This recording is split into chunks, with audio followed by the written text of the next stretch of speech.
Hello, my name is Alan Natter, and I'm the CEO and founder of Natter Consulting Group, and we are a sales and marketing consulting firm that partners with our clients to create significant and lasting improvements to their revenue. Today, I'd like to share with you my LinkedIn sales strategy.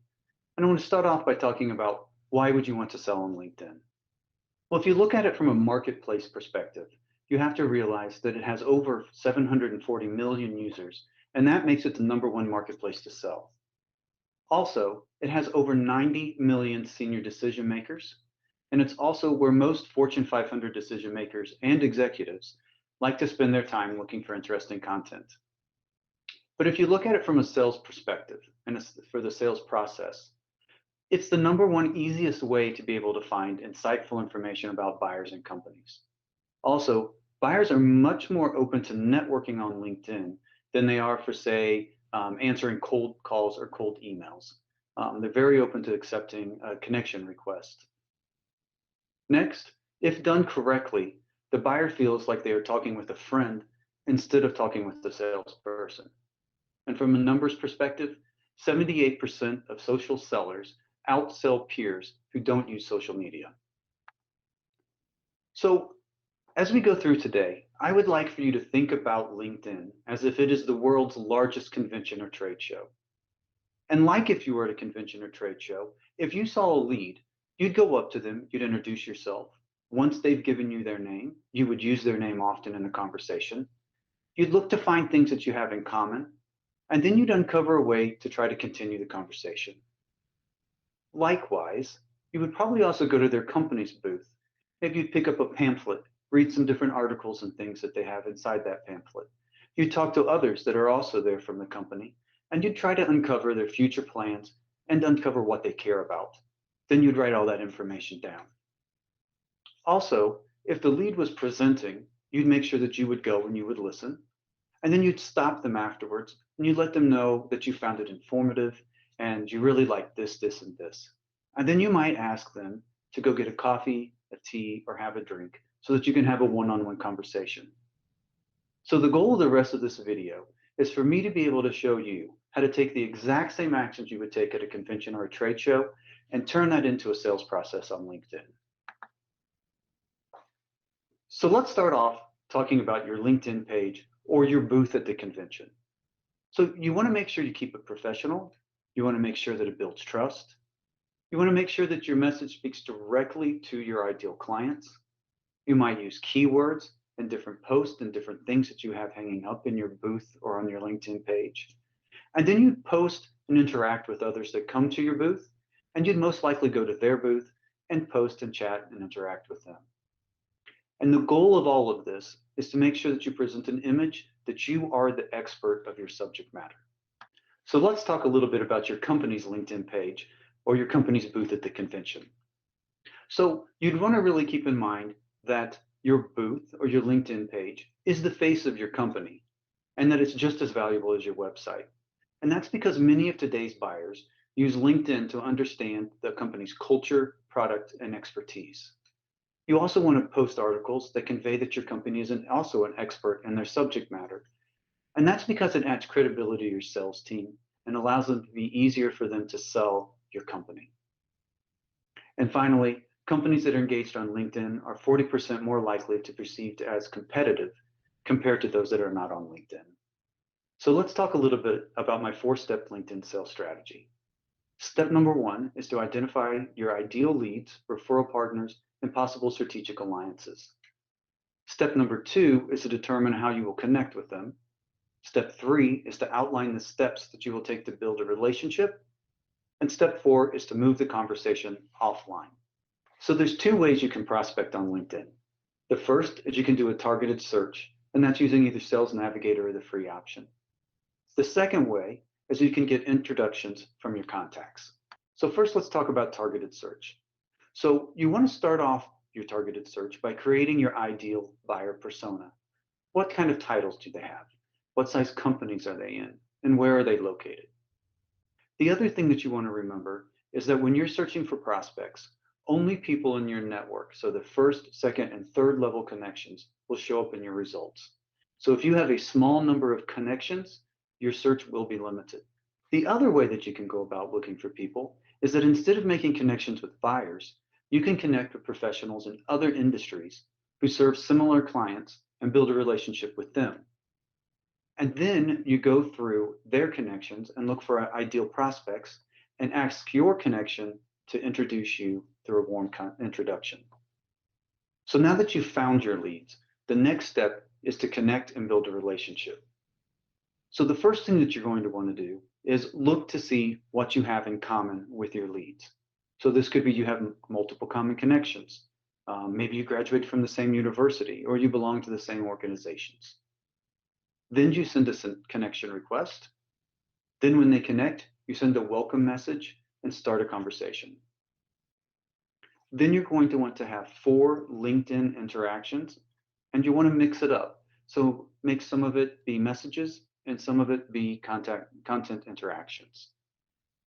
And then finally, you're going to want to send that initial message to inquire about having a chat. So let's talk about the connection request. So you want to personalize it and you want to mention anything that you have in common. The focus of this is to give them every reason to accept versus ignore your request. You also want to treat it the same as you would the first time that you meet someone face to face, and that is to always start greeting them by name. And again, you want to make sure that you make an excellent first impression and you leave them wanting to get to know you better. So now let's talk about the welcome message. So you want to remember that the goal is just to start a conversation. So you want to start by thanking them for connecting, then ask them a question. You could also provide non-sales helpful information, or you could comment on something you discovered on their LinkedIn page. But do not try to sell or ask for anything in return at this point. So there's a couple ways that you can have interactions on LinkedIn. So you could look for ways to add value to your new connection by providing them with valuable or interesting resources. So you'd want to look for things like, what are they interested in? What's important to them? What problems do they face? And then you might find articles or other posts on LinkedIn and send them their way. But the easiest way to be able to have interactions with people on LinkedIn is to like or comment on their post. But just remember, this is a process. So spread out your interactions over like a 4-week process. Don't just hit them day 1, day 2, day 3, day 4, and then ask to have a conversation, because that process won't work. So let me give you an example of an interaction that I had with a lead. So my lead said that they were going to present a workshop, and I saw the post. And so then I went on to the post and I shared it with my friends. And I just said, hello, my friends, if you're free on June 29th, join such and such for his or her webinar. Another thing that you might do is just post sounds interesting or looking forward to it. Can't wait. But if you put looking forward to it or can't wait, you have to make sure that you show up. So the reason why it's so important to be able to comment on people's posts is because even if someone has 6,000 followers or 6,000 connections on LinkedIn, in this example, only 46 people even liked the post, and only 1 person actually commented on the post. So you really stand out to these people. And then we all know we receive a message saying that you commented on my post. So if your lead isn't posting on LinkedIn, the next step is to go to the company's page. Look and see what kind of article they're writing about. And then just do the same process. Comment on it. Great article, very informative. It helps make you stand out to the company. And then just send a message over to your lead and say, hey, I thought this article from your company was great. I really appreciated this, this, and this. And then, again, after your 4 LinkedIn interactions, you want to move the conversation offline. And the reason that you're going to do this is because it's easier to build rapport, build trust, and provide value to your prospects. It's also a great way to gain an understanding of their needs and concerns, and to be able to talk about your solutions. Because most likely your conversation is going to start off with you asking them to just tell you a little bit more about themselves and their company. And then you're going to get the chance to do the exact same. And finally, it's much easier to convert a prospect to a client if you're doing it offline than to try to do it over messaging. So what are some reasons why you might get no response to your connection request or to your message to take the conversation offline? Well, the first thing that you want to remember is that no sales strategy works 100% of the time, or even 50% of the time. But it could also be that your leads are not in the right target market.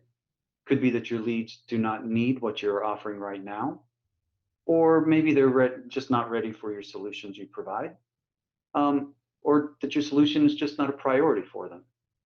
But it could also mean that your messages are not capturing their attention because they need to be rewritten.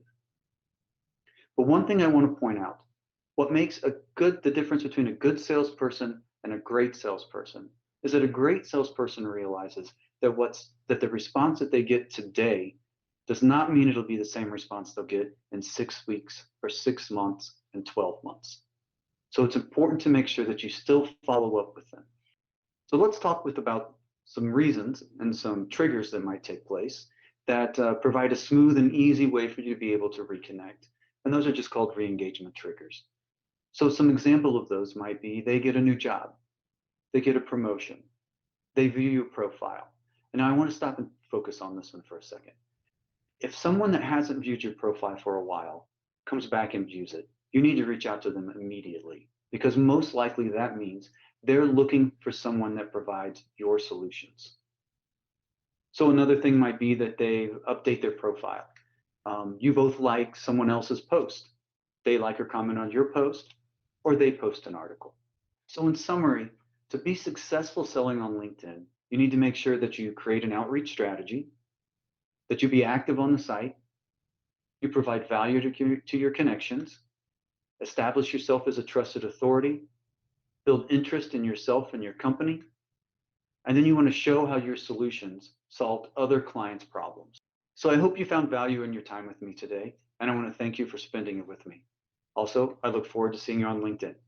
Goodbye.